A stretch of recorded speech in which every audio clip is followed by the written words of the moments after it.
Hello friends, સ્વાગત છે તમારું મારી ચેનલમાં. તો આજે બનાવશું આપણે સરસ મજાના પિઝા, એ પણ ઓવન વગરના. જો તમારા બાળકો વારંવાર પિઝા બહાર ખાવાનું મન થતું હોય તો કોઈ દિવસ બહારના પિઝા નહીં ખવડાવવાના, અને આપણે સરસ મજાના ઘરે જ બનાવીશું પિઝા. આ પિઝા એકદમ સરસ મજાના હેલ્ધી અને ટેસ્ટી પિઝા બને છે. આ તમને એવું મન થતું હોય કે આપણે ઓવન નથી અને પિઝા કેવી રીતે બનાવવા, તો ઓવન વગર પણ પિઝા બનીને તૈયાર થઈ શકે છે. તો ચાલો આપણે લોટ બાંધવાનું શરૂ કરીએ. તો પહેલાં તો એક મિક્સર જાર લઈ 1 કપ રવો લીધો છે. રવો તમે કોઈ પણ લઈ શકો, જાડો અથવા તો ઝીણો. હવે આ રવો મિક્સર જારની અંદર ઉમેરી અને એકવાર પીસી લેવાનો છે. કેમ કે એકવાર પીસા પછી પાછું ચેક કરવાનું, એની અંદર ઝીણો હોય એટલે કોઈ પણ દાણો પીસાય નહીં અને ઝીણો દાણો રહી જાય છે. એટલે આપણે એની અંદર પાછો 1 કપ ઘઉંનો લોટ ઉમેરીશું. હવે ઘઉંનો લોટ ઉમેરી એટલે સહેલાઈથી પીસાઈ જાય. તો 1 કપ ઘઉંનો લોટ ઉમેરી દઈશું અને સાથે 1 ચમચી આપણે ખાંડ ઉમેરી દઈશું. ખાંડ પણ સાથે ઉમેરી દઈએ એટલે એ પણ ભેગી પીસાઈ જાય. તો હવે આપણે પાછું જાર લઈ અને પીસી લઈ. તો આપણો એકદમ ફાઇન પાવડર બનીને તૈયાર છે. આવી રીતે મિક્સર જારમાં લઈ અને પીસી લેવાનું. હવે આપણે દહીંવાળું બેટર બનાવી લઈએ. તો હવે 1 કપ અત્યારે મેં મોળું દહીં લીધું છે. બહુ મોરું નહીં અને બહુ ખાટું નહીં, મીડિયમ દહીં લેવાનું છે. હવે 1 કપ દહીં લીધું છે તો તેની સામે અત્યારે હું 1 ચમચી બેકિંગ પાવડર ઉમેરું છું અને 1 ચમચી બેકિંગ સોડા. આ બંને ઉમેરી અને સારું એવું ફેટી લેવાનું.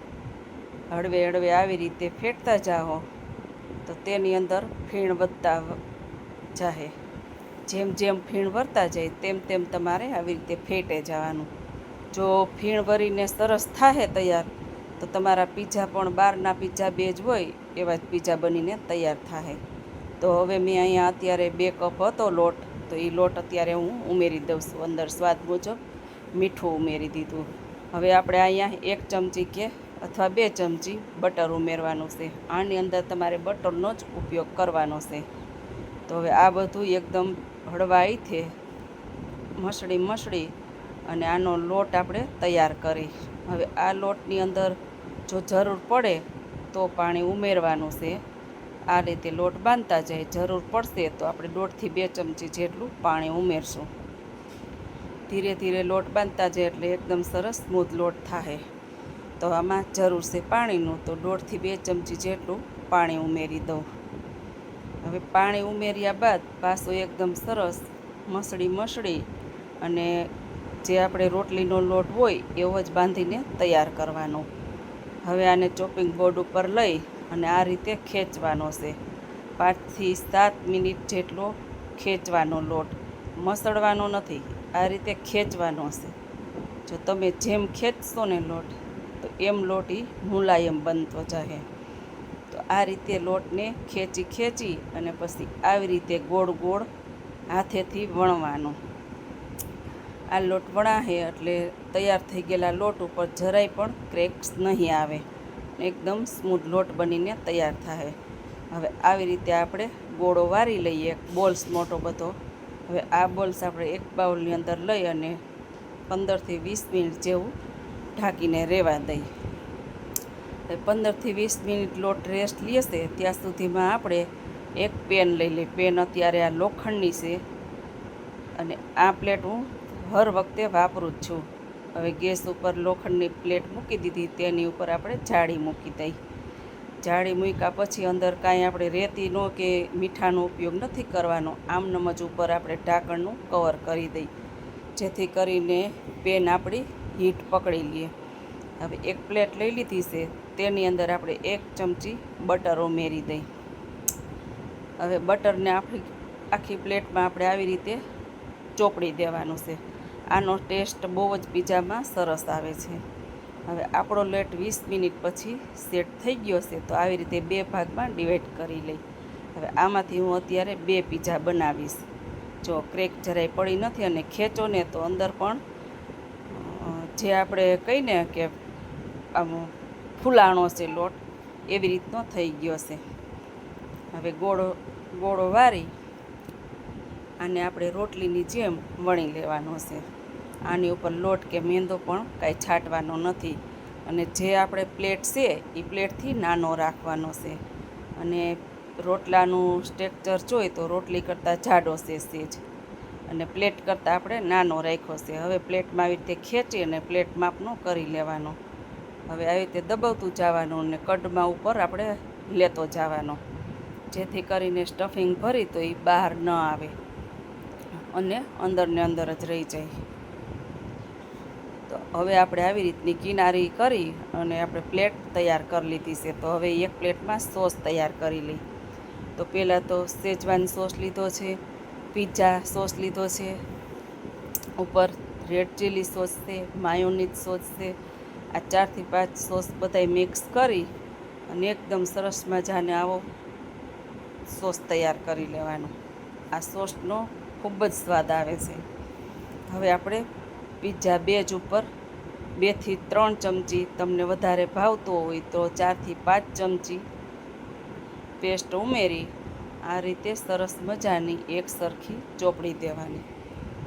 હવે આ થઈ ગયા બાદ લીલી સમારેલી ડુંગળી, એટલે કોઈ પણ તમે સૂકી ડુંગળી પણ લઈ શકો. જો લીલી ડુંગળી હોય તો એનો થોડોક સ્વાદ વધારે આવે.